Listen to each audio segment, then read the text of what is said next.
Story 1. There's something about empty office buildings at night that makes you feel like you're trespassing in time.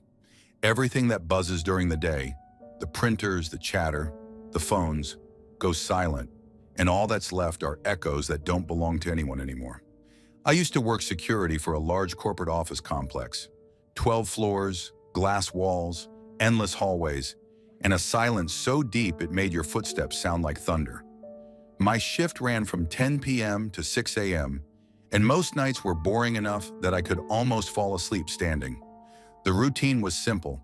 Do rounds, check the doors, walk the stairwells, make sure no one was sneaking in or sleeping in the lobby. That night started like any other. Cold coffee in hand, radio on my belt, flashlight clipped to my vest. The building's air system made this low humming sound that felt like the building's heartbeat. Steady, constant, almost comforting, but that comfort didn't last long. Around 1 a.m., I started my first full round. The hallway on the 8th floor was the one I always dreaded the most.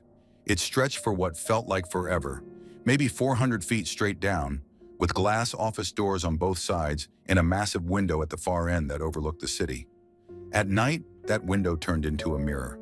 You'd see yourself walking toward it, tiny reflections in every glass door, like the building was multiplying you on purpose. Halfway down the hall, I caught something strange. In the small window of an office door to my left, I thought I saw a shadow behind me. It looked like someone standing there, slightly taller than me. For a split second, my heart skipped. Then I realized it had to be my reflection from the big window behind me. The light above me flickered, and when it steadied again, the shadow was gone. I told myself to relax. Fatigue plays tricks, especially when all you've got for company is the sound of your own boots. Still, something felt off. The air in that hallway was heavy, like walking through a spot where gravity doubled. Every time I glanced at one of the office doors, I'd see my own reflection, but blurred, distorted. Once I swore my reflection's head tilted in the opposite direction of mine. I laughed it off, muttered something about needing sleep, and kept walking. When I got about 3/4 down the hallway, I looked up and saw my full reflection in the large window at the end. Only it didn't look right. It wasn't the usual mirror effect. There was something extra, like my reflection had a second head, not clear, not fully formed, more like a faint shadow next to my own face, moving in sync with me, but a fraction of a second behind. I blinked hard, rubbed my eyes, and looked again. It was still there. The rational part of my brain kicked in. Maybe there was a double reflection from another glass surface, or a glare from one of the overhead lights. I tried shifting left and right. The second head shifted too, but not in the same way. When I leaned left, it leaned further, stretching unnaturally like a warped mirror image.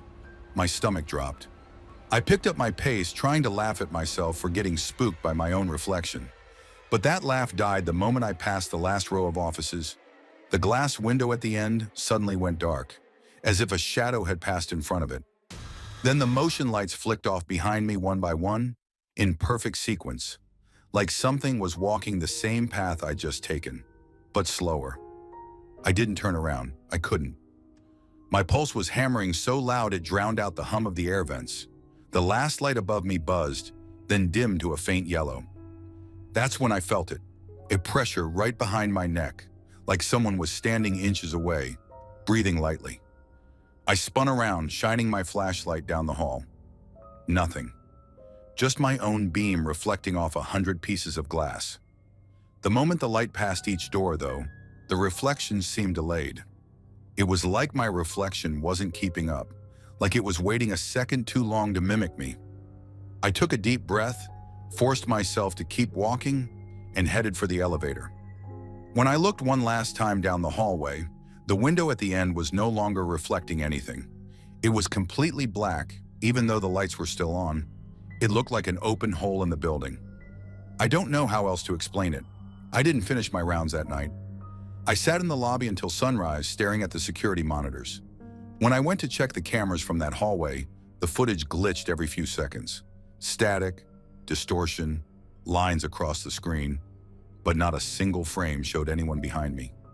A few weeks later, I asked the maintenance guy about the lighting sensors on that floor. He said something strange. Those lights were motion activated, but they sometimes turned off even when people were walking under them. He said it's because the sensors were too sensitive, but that didn't make sense. Sensitive would mean they turn on more easily, not less. I didn't tell anyone what I saw. Sometimes I wonder if I was just tired, if the flickering lights and glass reflections played tricks on my eyes.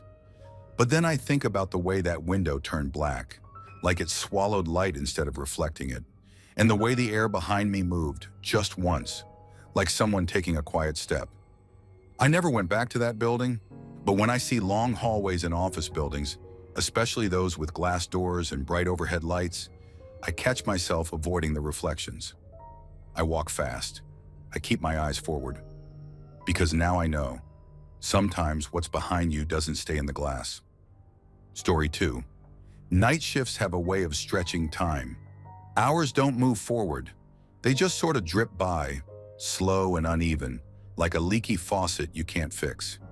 You start noticing things you'd normally ignore. The hum of fluorescent lights, the faint vibration of trucks idling far away, even the whisper of your own breathing inside a cramped space. That's how I learned that silence, when it gets too heavy, starts making its own noise. I work as a security guard at a distribution warehouse on the outskirts of town. It's a big place. Acres of gravel lots, metal fences, and shipping containers stacked like Lego blocks. The main building is lit up all night, but the area where I'm stationed is darker. Just a small shack sitting near the gate, surrounded by parked trailers and flickering floodlights that buzz more than they shine. It's not exactly creepy when you first start, but after a few weeks of working alone out there, you begin to realize how empty the world can feel at 3 a.m. That particular night started like any other.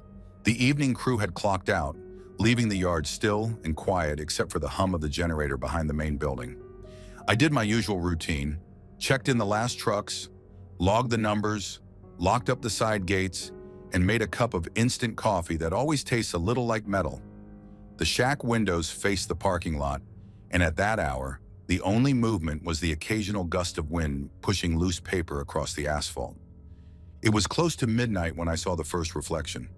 I was leaning over the desk, filling out a report, when I noticed a faint movement in the glass door to my left. It looked like someone walking past, just a quick blur of a person's outline, like a shadow crossing light. I turned immediately, expecting to see a driver or maybe one of the loading guys who forgot something. But the yard was completely empty. Every trailer was still. Even the air felt heavy, unmoving. I brushed it off. The lights from the main building often flickered, and reflections sometimes bounced weirdly against the glass. That's what I told myself anyway. But then, about half an hour later, it happened again, this time clearer. I caught sight of a figure standing just behind me in the reflection of the side window. It was faint, like it was halfway between being there and not. I could make out shoulders, maybe even the curve of a head. It wasn't moving. It was just standing still, angled slightly toward me. I turned around so fast my chair rolled back and hit the wall. Nothing. The shack was empty except for me and the buzzing heater. Now, I'm not the superstitious type. I grew up around old-timers who blamed everything on ghosts. The lights flicker, it's spirits. The house creaks, it's spirits. I used to laugh at that stuff, so I checked for logical explanations. Maybe the glass was reflecting something outside. Maybe one of the trailers had its lights on. I stepped outside with my flashlight and scanned the whole area. Nothing but darkness, gravel, and the smell of diesel. When I went back in, the air inside the shack felt colder. The heater light was still on, but the warmth didn't seem to stick. I sat down again, kept working, and tried not to look at the windows anymore. Around 2 a.m., I decided to make a round through the lot just to shake off the unease. The night was dead quiet, not even a breeze. The sound of my boots crunching on gravel echoed like I was walking inside a tunnel. I circled back to the shack after 15 minutes, locked the door behind me, and sat down again. That's when I noticed something that made my stomach twist. There were fingerprints on the outside of the window, long smudged streaks that looked like someone had pressed their palms against the glass and dragged them down. I knew for a fact those hadn't been there earlier. I'd cleaned that same window at the start of my shift. My first thought was that maybe someone had snuck into the yard, maybe a homeless person or one of those night drifters that sometimes wandered near the industrial area. I replayed the camera feed on the monitor that covered the shack and the gate. Nothing, not a single frame showing anyone near the shack. The cameras had perfect visibility, and I sat there watching the footage, minute by minute, until my eyes hurt. The only movement visible was mine. Still, those prints were real. I could see them, faint and greasy against the glass, catching the light from the desk lamp. I took a rag and wiped them off, trying not to overthink it. The moment the window cleared, I felt something like static in the air, like the low buzz of electricity when it's about to storm. It wasn't loud, but it was enough to make the hairs on my arms rise. Then it happened again. In the reflection of the freshly cleaned glass, a face appeared. Not detailed, not clear, just an outline of eyes and a mouth, right behind my shoulder. It wasn't screaming or grinning or anything dramatic. It was just there, watching. My whole body froze for a second before instinct kicked in and I turned. The shack was empty, silent.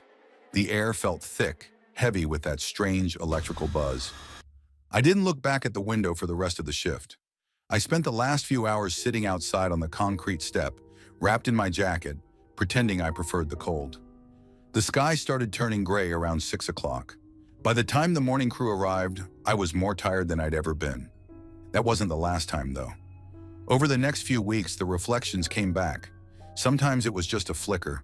Sometimes I'd see movement that made me swear someone was walking right past the door.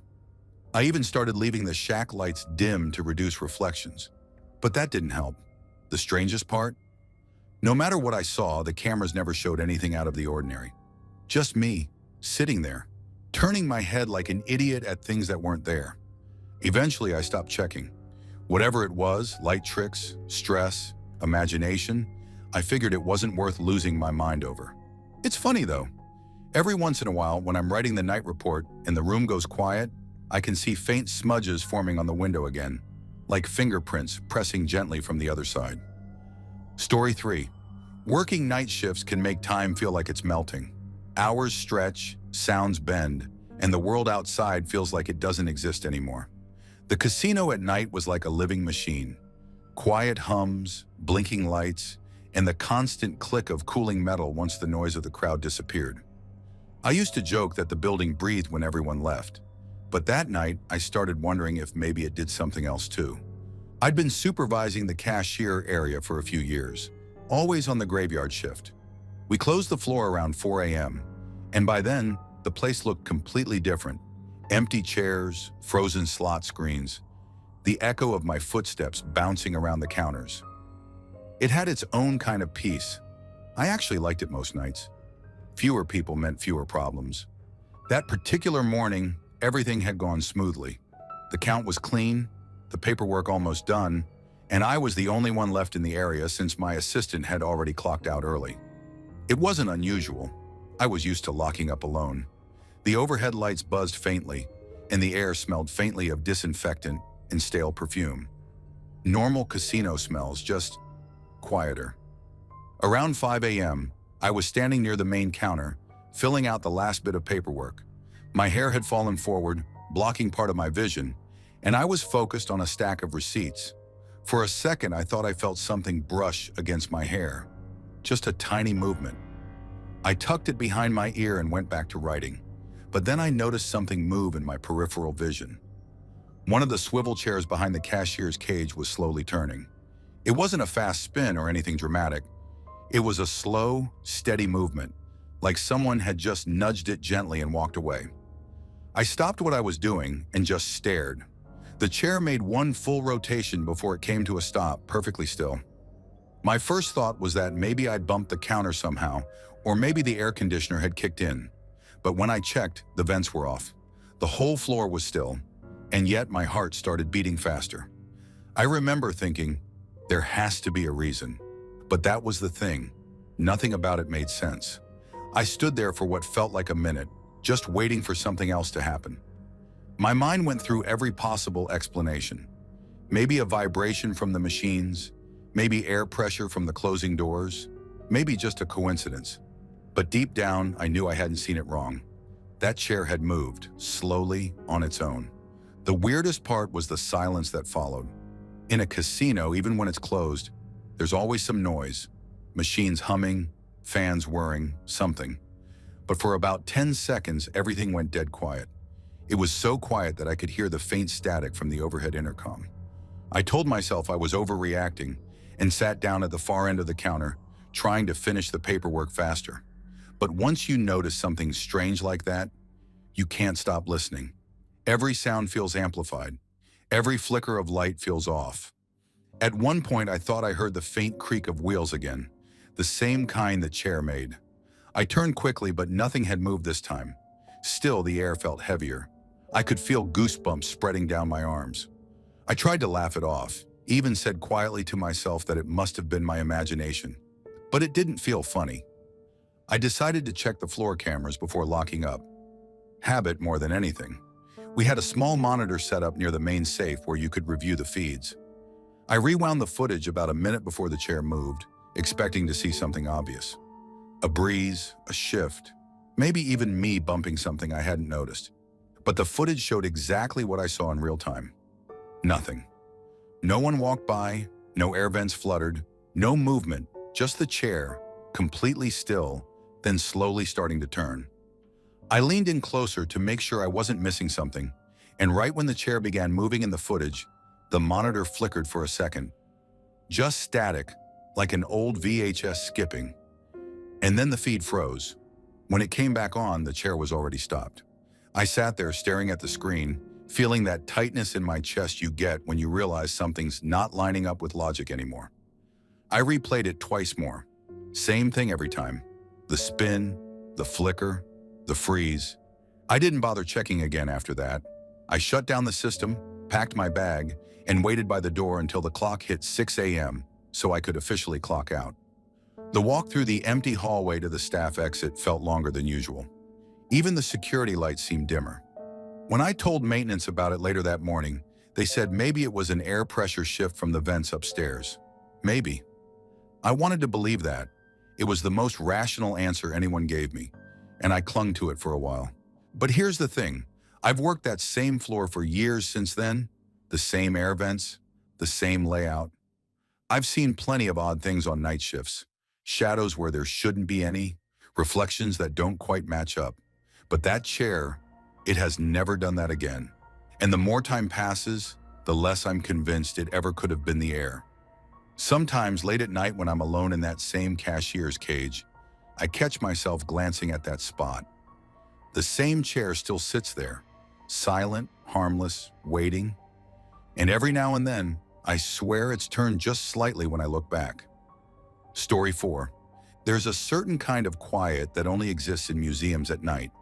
The kind that makes every footstep sound like a question you shouldn't have asked. I used to think of it like walking through someone else's dream. Everything feels frozen, perfect, but just off enough to remind you that you don't belong there after dark.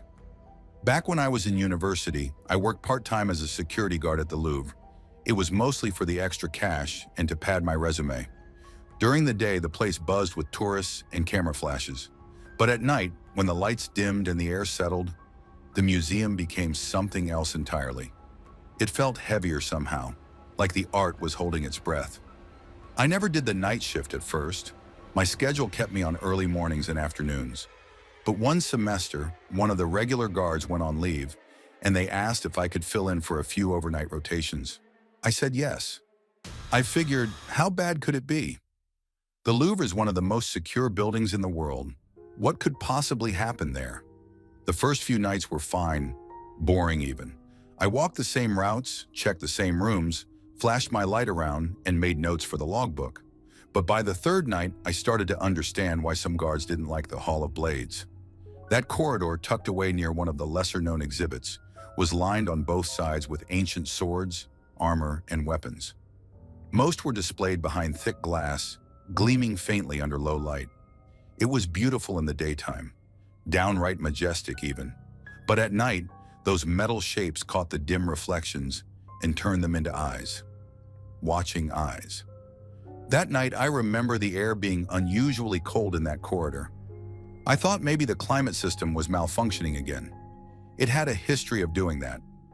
I started my usual patrol, flashlight in hand, walking past the cases of swords and helmets. Each step echoed like I was being followed. I stopped once, turned, and aimed my beam down the hall, half expecting to see someone behind me. Nothing. Just the polished floor stretching into darkness. Then came the first sign that something wasn't right. My radio hissed for half a second, the kind of static that usually happens when someone presses the button but doesn't talk. I waited. Nothing. I asked if anyone was nearby. Still silence. The radio light blinked once, then went dead quiet again. I shrugged it off and kept walking, though my pulse had picked up. A few meters later, I passed one of the larger displays, a long glass case holding a full suit of medieval armor, the kind that looked impossibly heavy. I'd seen it 100 times before, but that night, something about it felt wrong. The visor was down, like always, but I could have sworn I heard the faintest click from inside the case as I walked by, like metal shifting against metal. That's when the air changed. It's hard to describe, but the temperature seemed to drop instantly. I could see my breath fog the glass. The hairs on my arms stood straight up. I turned around slowly, sweeping the flashlight beam across the hall. Every reflection bounced back at me, each blade catching a sliver of light. For a few seconds, the corridor looked alive, as if hundreds of cold, metallic eyes were staring right through me. I remember taking one step forward when something yanked the back of my jacket, hard enough to pull me off balance. My flashlight slipped from my hand and clattered against the floor, spinning the light wildly across the walls. I stumbled, trying not to fall, and instinctively twisted around to see who had grabbed me. But there was no one there. Nothing but empty space. I stood there frozen, breathing fast, staring down the corridor. My brain raced to explain it. Maybe my jacket caught on something. A loose fixture, a hook, anything.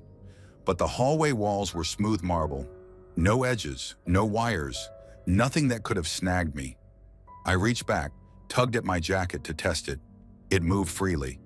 The worst part was the silence that followed. Even the faint hum of the air system had stopped. For what felt like a full minute, there was just nothing. No sound, no movement.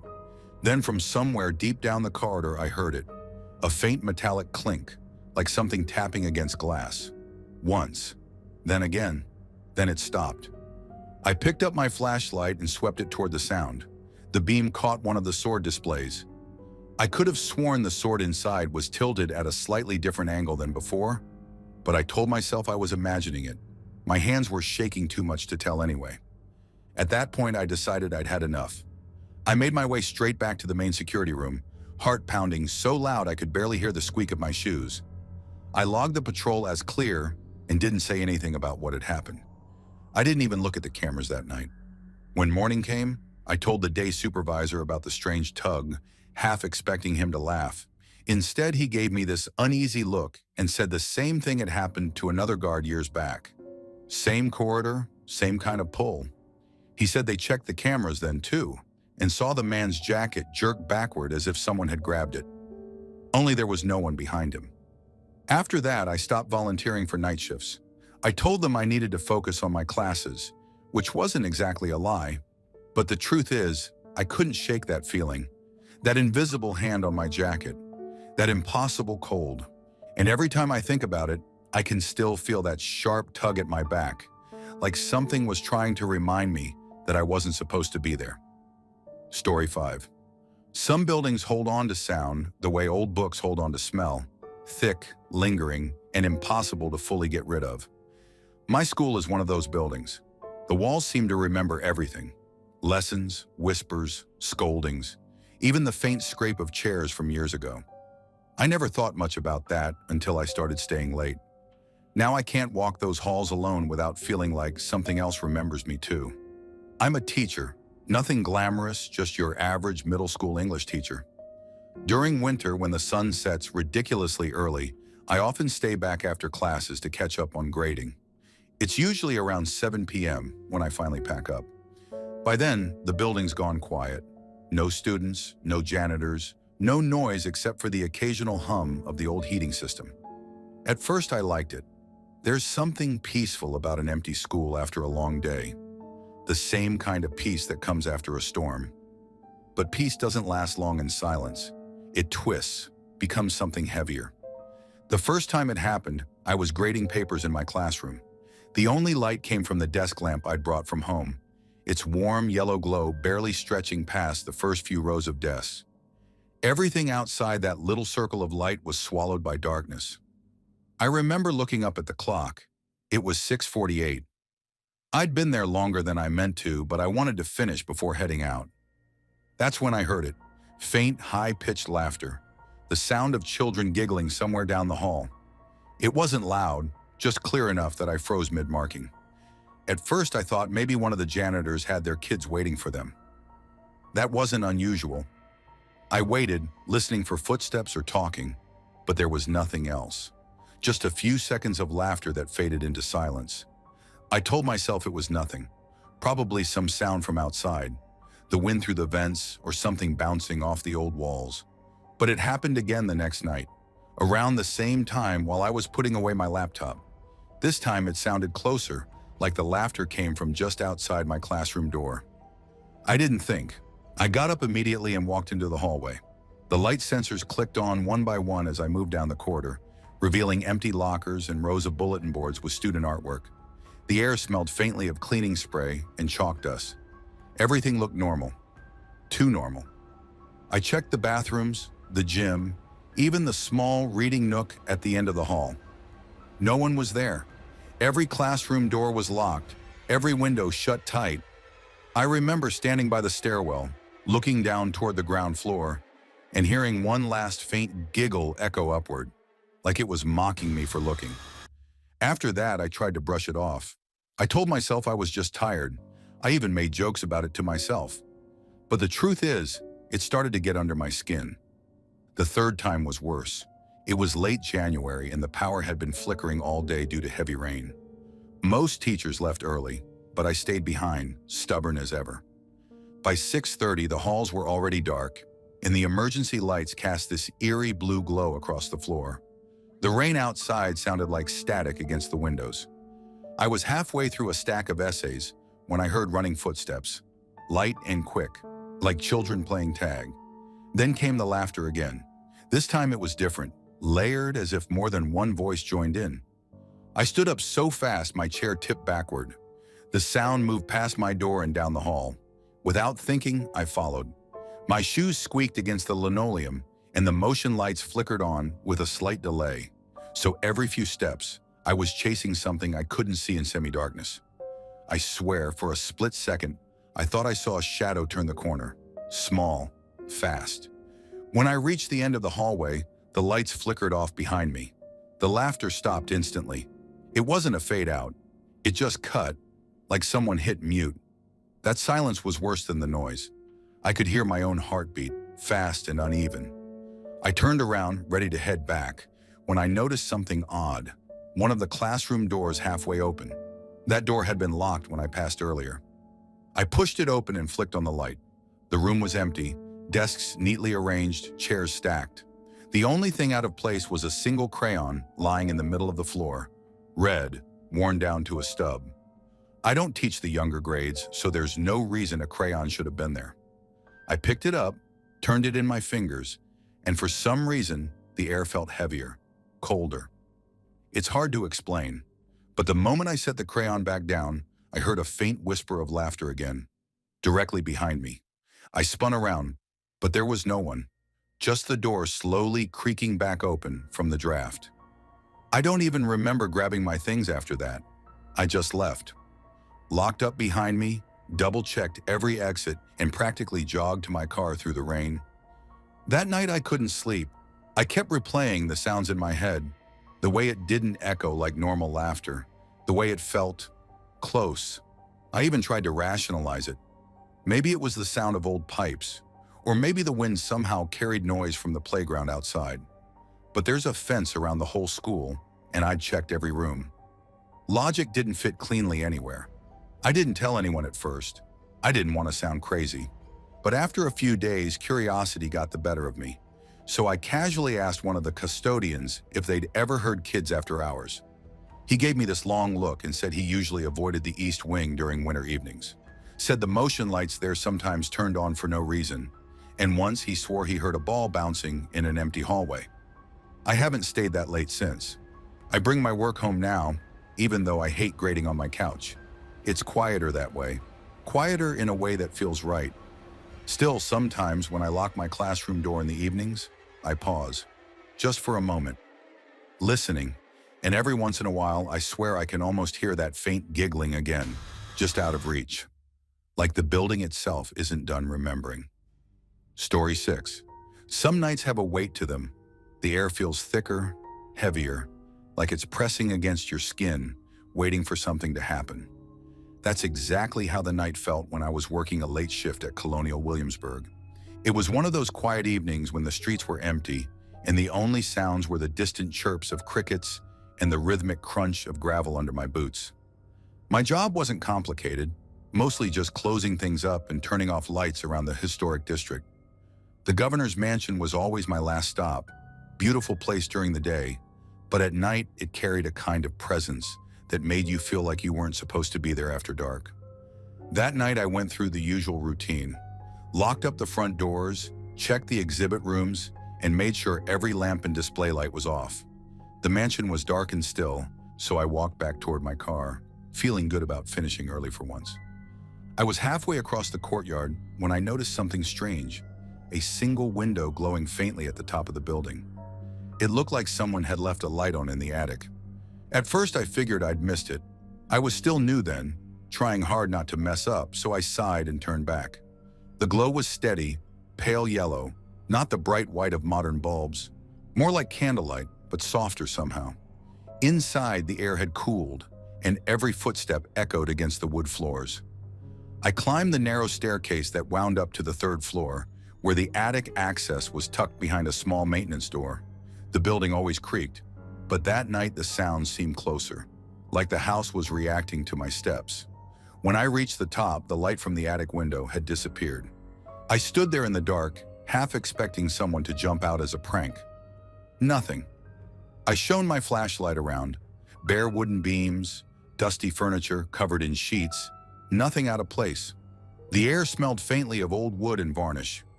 Satisfied that I hadn't missed anything, I climbed down, locked the door, and left again. Outside, I paused and looked up. The window was glowing again. I could see it clearly, the same faint light seeping through the glass, flickering ever so slightly. I felt a chill that had nothing to do with the temperature. My mind started racing for logical explanations. Maybe there was a delay in the electrical timer, maybe reflection from a streetlight, except there were no streetlights that high up, and no cars passing by to cast that kind of glow. I decided to check one last time. I went back inside, this time moving faster, taking 2 steps at a time up the staircase. My flashlight flickered slightly as I reached the third floor again. I opened the attic door and was hit with a sudden wave of cold air, like someone had just opened a freezer. I played my light around, heart pounding. The room was dark. No bulb, no lamp, no source of light at all. I stood there for a full minute, listening. The silence had a hum to it, like the building itself was holding its breath. Then I caught it, the faintest scent of wax and smoke drifting through the air. It reminded me of burnt-out candles after a service, that specific mix of soot and warmth. My light caught thin particles floating near the window, almost like mist or haze. It didn't make sense. There were no open flames allowed anywhere in the building, and I had checked the place thoroughly earlier that night. Still, I walked to the window, half expecting to find a hidden candle or lamp. Nothing, just dust and an old wooden sill. But as I leaned closer, something felt off. The glass was warm to the touch. I don't know what it was about that moment, but every instinct in me screamed to leave. I turned off my flashlight and stood still in the dark attic. For a few seconds, I could swear I saw a faint glow coming from the corner near the rafters. Small, round, and pulsing softly like an ember. Then it blinked out completely. I left the building faster than I care to admit. The night air hit me hard and I realized my hands were shaking. I turned back one last time before heading to my car, and sure enough, the attic window was dark again. No light, no movement, just the empty outline against the night sky. I didn't report it. I told myself it was probably some electrical quirk or my eyes adjusting to the dark, but deep down I knew what I'd seen wasn't a trick of light. The scent, the warmth of the glass, the haze hanging in the air, it all felt too specific, too real. For weeks after that, I avoided looking at the mansion after dark. I'd finish my rounds and keep my eyes fixed straight ahead. Sometimes, though, out of the corner of my eye, I'd see that faint glow in the attic again, like a candle burning where no one should be. I never went back up there. Maybe it was just bad wiring, maybe some trick of reflection. But every now and then, when I drive past that old building at night, I still catch myself glancing at that top window. And more often than not, I swear I see that same soft flicker, like someone upstairs is still awake, waiting for the lights to go out again. Story 7. The night has a way of stretching time. When you're driving long-haul routes through mountain roads, every shadow seems to breathe. Every gust of wind sounds like it's whispering your name. That's the thing about night driving. It feels like the world shrinks down to just your headlights and whatever lies beyond them. I've been a truck driver for almost a decade. My shift usually starts around midnight and ends close to noon, which means I spend most of my working hours in darkness. I've seen plenty of strange things. Animals darting across the road, people walking alone in the middle of nowhere. But what I saw that night in the California mountains still makes my stomach tighten every time I think about it. It was about 3 a.m. in early spring. The air was dry, the road half frozen from a recent cold snap, and I was hauling a load of auto parts headed for Reno. The route wound up through the Sierra Nevada, one of those narrow two-lane roads with steep drops on one side and thick forest on the other. My radio had lost signal about an hour earlier, so all I could hear was the low hum of the engine and the occasional rattle from the trailer behind me. I remember glancing at the clock and thinking how endless the road felt. My headlights cut through a patch of fog that had started to settle between the trees. That's when I saw movement ahead, something standing by the side of the road. At first I thought it was a deer. They're common around there, and I've had a few close calls before. But as I got closer, I realized this thing wasn't shaped like any animal I knew. It was tall, way taller than a man, and it stood upright. Its legs looked too long, its arms too thin. The way it was positioned, almost perfectly still, made my brain hesitate, like it couldn't decide what I was looking at. My first thought was that it was someone in a costume or maybe a broken tree trunk catching the light weirdly. But then it turned its head, slowly, deliberately, and it looked right at me. The moment our eyes met, if you could call them eyes, I felt something cold rush through my chest. My hands tightened on the steering wheel so hard my knuckles hurt. It didn't move toward me. It didn't flinch. It just watched me, standing a few feet from the shoulder, as if it had been waiting. I swear those few seconds stretched longer than any stretch of road I've ever driven. I tried to convince myself it was a trick of the light or maybe exhaustion messing with my vision. I'd been on the road since midnight after all, but as the truck got closer, I noticed the way the thing's skin, or whatever covered it, seemed to reflect light like damp leather. It wasn't shiny, but it glistened just enough to catch the beam of my headlights. Then right before I passed it, it moved. It didn't walk or run, it just shifted, one smooth, almost fluid step toward the road. That movement made something inside me panic. I pressed harder on the accelerator and kept my eyes locked on the road ahead. I didn't dare look in the mirrors. Every instinct I had screamed at me not to. A mile or two later, my radio suddenly crackled back to life. Just static at first, then a half second of some old country song before going dead again. It was such a normal sound, but it startled me so bad I almost veered into the opposite lane. My heart was pounding so hard I could feel it in my throat. When I finally stopped at the next rest area about 20 minutes later, I got out to check the truck. The air outside was colder than before, and the forest around the parking lot was dead quiet. No crickets, no wind, nothing. Just the ticking sound of the engine cooling off. That's when I noticed the mud splatter across the lower part of the front bumper. Nothing strange about mud except for one thing. It had streaks that looked like something had dragged its fingers through it. 4 long, uneven marks. Too long to be from any animal I could think of. I told myself maybe I hit a low branch, or that the mud just looked weird because of the lighting. The rest of the drive to Reno was uneventful, but I couldn't shake that feeling of being watched. Every time my headlights caught a bend or a shadow near the trees, I braced myself, half expecting to see that figure again. Later that week, I got to know about the Night Watchers, local folklore. Supposedly, there are these things that live near old mining trails and logging roads, and they only show up to people who travel alone at night. I brushed it off as a story, but something about this made it sound less like a joke and more like a warning. It's been months since then, but I still think about it on quiet nights. I've driven that same route a few times since, but I always make sure to time it so I pass that stretch before midnight. I don't know what I saw that night. Maybe it really was a trick of the fog, a half-dead tree catching my headlights just right, or my tired brain turning shadows into monsters. But part of me knows what I felt, the way every part of my body told me something wasn't right. Sometimes when I look back on it, I wonder if it even wanted to cross the road at all, or if it was just standing there, waiting for me. Story 8. Some nights in the hospital felt like standing at the bottom of a well, quiet, cold, and far away from everything that made sense. The fluorescent lights hummed like tired insects, the air vents whispered down the hallways, and every sound seemed to travel farther than it should. Working night shift at a psychiatric hospital does something strange to your sense of normal. After a while, silence starts to sound like movement, and shadows start to feel like they have weight. I was covering an overnight shift in the East Wing, the older section of the facility that rarely filled up anymore. It had a smell that never completely went away, like disinfectant and something old underneath. Most of the rooms were empty that night, except for 4 patients. My desk sat right at the corner of the hallway, where I could see almost every door without moving much. It wasn't my first night alone, but it was one of those shifts that immediately felt off. Too still, too quiet, like the building was holding its breath. The first odd thing happened around 1 a.m.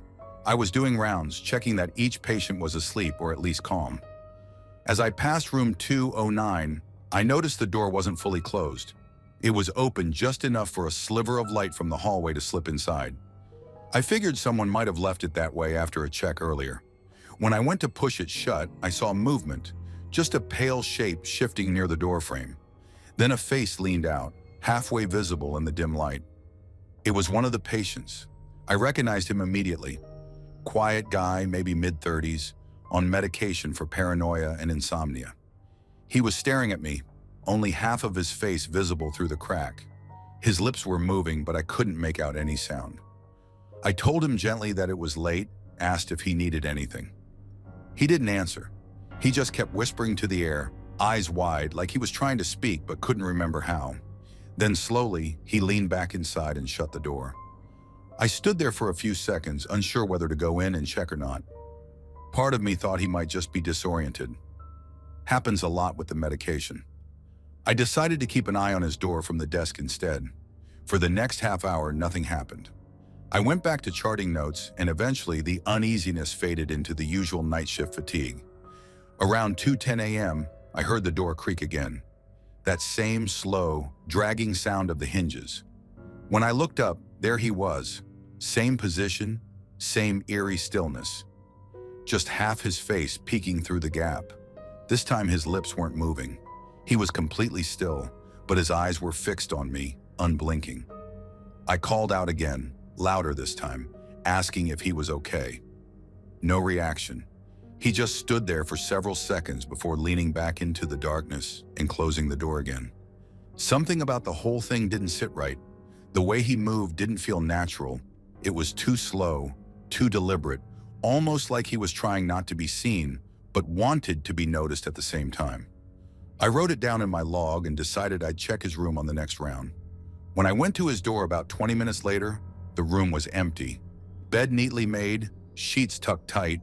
His shoes were still beside the bed, and his patient bracelet sat on the nightstand. I called his name softly, checked the bathroom, even the small closet space. Nothing. He wasn't in there.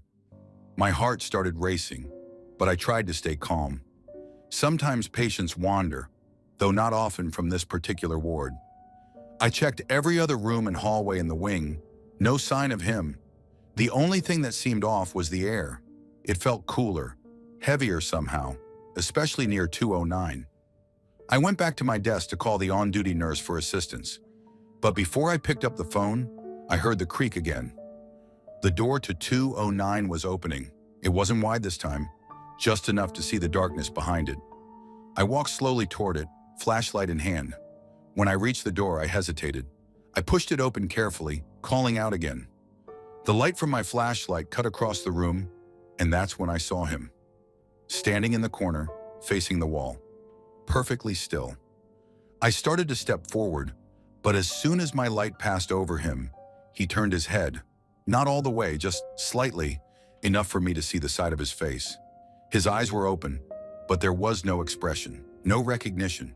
His mouth began to move again, whispering something I couldn't hear. Then the light flickered. I thought maybe the bulb in the hallway was dying, but it wasn't that. The flashlight itself dimmed, then went out for half a second. When it came back on, he was gone. I don't mean he moved or ran, I mean he was gone. The corner was empty. The air felt colder, and the sound of my own breathing suddenly seemed too loud. I backed out of the room slowly, checking every inch of it again, but there was nothing.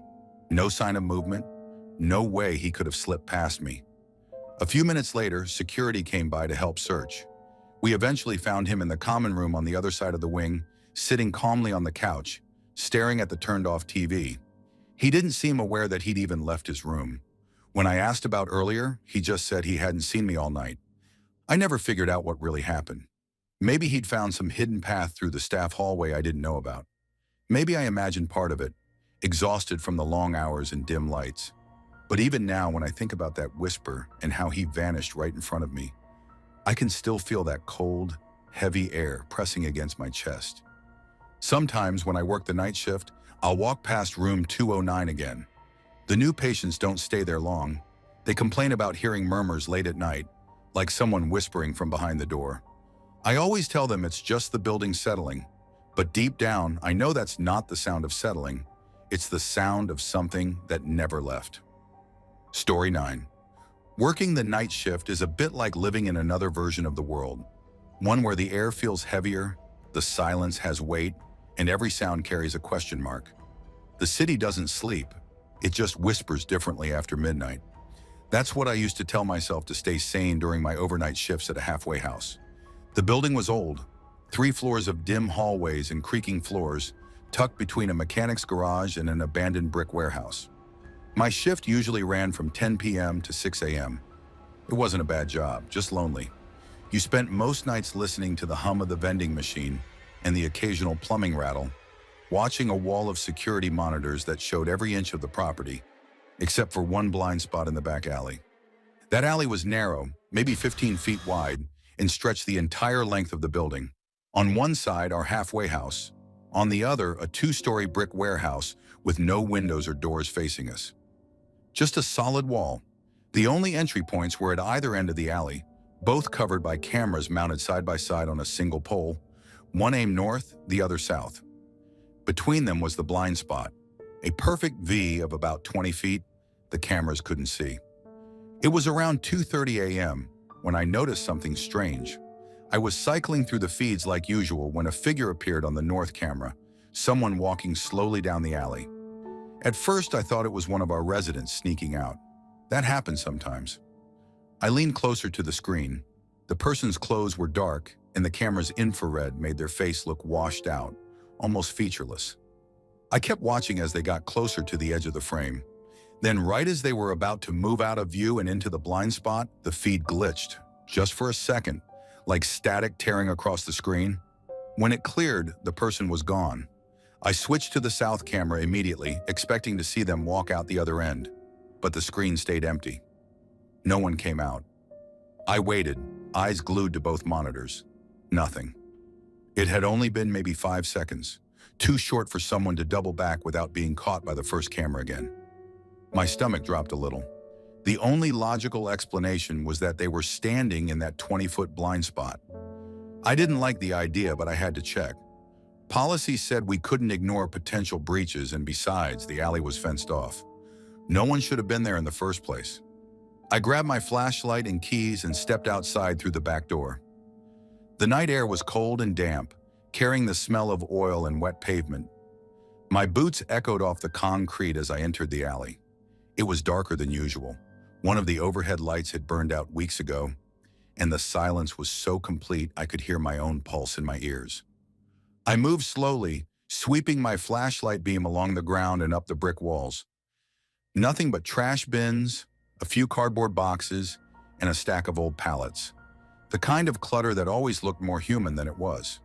I told myself the person might be hiding behind one of them, but deep down, I already knew I wouldn't find anyone. Halfway through the alley, the exact middle of that blind spot, I stopped. The beam of my flashlight caught nothing but rough concrete.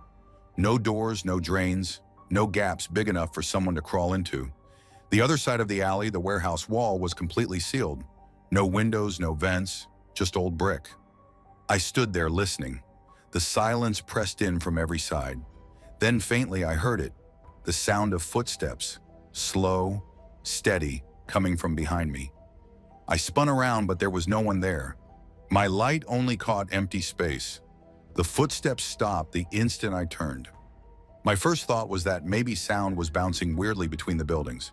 It's happened before. Trucks passing on the nearby street can make echoes do strange things. But this was different. It felt close, personal. Like whoever had been walking stopped just to see if I'd noticed. I stayed there for maybe a minute, scanning every shadow. Then something colder than air seemed to brush past me. My jacket lifted slightly, like from a small gust. But there was no wind. The alley was dead still. I backed up slowly, my flashlight shaking in my hand, until I reached the door. I remember glancing one last time toward the middle of the alley. The darkness there felt wrong, too deep, too solid, like it was holding something inside. When I got back to the control room, I checked the monitors again. The cameras showed the same thing they always did, an empty alley. I rewound the footage from both cameras to double-check what I'd seen earlier. The man, or whatever he was, appeared clearly on the north feed, walking toward the blind spot. Then the image glitched for a second, and when it came back, he was gone. I scrubbed through frame by frame. He didn't turn around. He didn't duck. He didn't fade out gradually. 1 second he was there, mid-step, and the next he wasn't. I checked the south camera again. He never appeared. I even went outside the next day with the morning staff to look for footprints or anything disturbed. The ground was damp from the night's humidity, but there were no tracks, no signs of movement at all. I convinced myself the feed must have glitched worse than I thought, maybe looped or skipped a second. Still, the image stuck with me. The way the figure walked, slow and deliberate, like he knew exactly where he was going. Sometimes when I worked later shifts after that, I'd catch myself glancing at that same alley on the monitors. Most nights it stayed empty, but every now and then, I'd think I saw a shadow move through the blind spot, just on the edge of vision. Maybe it's a camera trick. Maybe it's my mind playing games after too many sleepless nights. Or maybe that alley keeps secrets the cameras were never meant to see. Story 10. Working nights can make the world feel flipped upside down. While everyone else dreams, you walk through empty spaces that seem half awake, half watching. That's what I always tell people, that the night doesn't just make places darker, it makes them stranger. Back in 1997, I was 23 and just starting as a security guard. It wasn't the kind of job anyone dreams about, but it paid enough to keep the lights on. I was assigned to an office building downtown that was being renovated. During the day, it was crawling with workers and noise, but at night, it turned into something else entirely. A giant hollow shell with too many corners and too much silence. They told me I'd be training on night shift, which basically meant being alone and trying not to mess up. My main task was to walk through the front lobby every hour to make sure nobody was sneaking in to steal equipment or mess around. The lobby was under heavy construction, sealed from the street by thick tarps that flapped whenever a breeze passed through. There was scaffolding, unfinished drywall, and a new revolving door halfway installed. It smelled like wet cement and paint thinner. The first couple of nights were uneventful. Just me, my flashlight, and the same echo of my boots against the marble floor. Sometimes I'd hum quietly just to fill the silence. But on my third night, something felt off. The building had this heavy stillness that wasn't normal. You know that weird instinct that tells you when someone's behind you? I had that feeling all night, even though I knew I was alone. Around 2 a.m., I started my usual round through the lobby. The air was colder than usual, and I remember thinking it smelled faintly metallic, like old pennies. As I passed near the construction area, I noticed the tarp in the corner swaying even though there was no draft. I stood there for a moment, watching it move in slow ripples. I thought maybe a vent was open somewhere, so I brushed it off and kept walking. That's when I heard it, a faint scuffing sound above me, like something dragging lightly across metal. My first thought was rats. There were plenty in buildings like this, and it wouldn't have been the first time I'd scared one off. I aimed my flashlight toward the ceiling to check. I wish I hadn't. Right above me, hanging upside down from one of the steel beams, was what looked like a man in a dark suit. His body was still, but his head was tilted forward just enough that his face hovered about 3 feet from mine. His eyes were wide open, not blinking, just staring. The light hit him directly, and for a split second I saw his skin, pale, grayish, like he'd been underwater too long. I froze completely. My body didn't even give me a chance to move or think. My heart felt like it had jumped into my throat. I couldn't even breathe. The flashlight trembled in my hand, and that little circle of light shook across his face. Then as quickly as I'd seen him, he was gone. I don't mean he climbed away or moved. I mean one blink, and there was nothing there. The beam of my flashlight hit empty metal. No sound, no trace, just silence. I backed away slowly, trying to rationalize what I'd seen.